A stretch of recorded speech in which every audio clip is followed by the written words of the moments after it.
Tous les pays africains sont désormais capables de mener des tests contre le coronavirus. Cette déclaration du directeur général de l'Organisation mondiale de la santé, Tedros Adhanom Ghebreyesus, intervient dans un contexte où le virus a commencé par se propager de manière exponentielle sur le continent.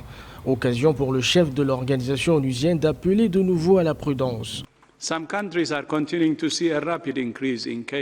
Certains pays continuent d'enregistrer une hausse rapide du nombre de cas et de décès.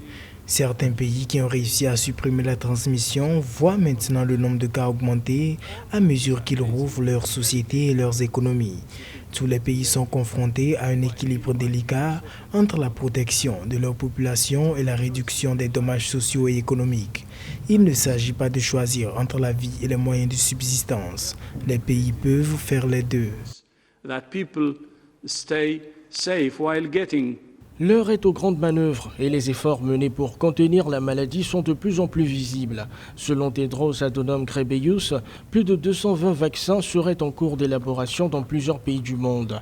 L'Organisation mondiale insiste pour que la production de ces vaccins prenne en compte les attentes des pays africains. Si nous n'agissons pas maintenant, l'Afrique risque d'être laissée pour compte dans la course mondiale aux vaccins. L'Organisation mondiale de la santé a suggéré que l'Afrique soit associée à l'Alliance Gavi pour les vaccins qui a tout récemment levé 2 milliards de dollars auprès des donateurs internationaux. Ce fonds devrait permettre aux pays pauvres d'acheter les futurs vaccins Covid-19.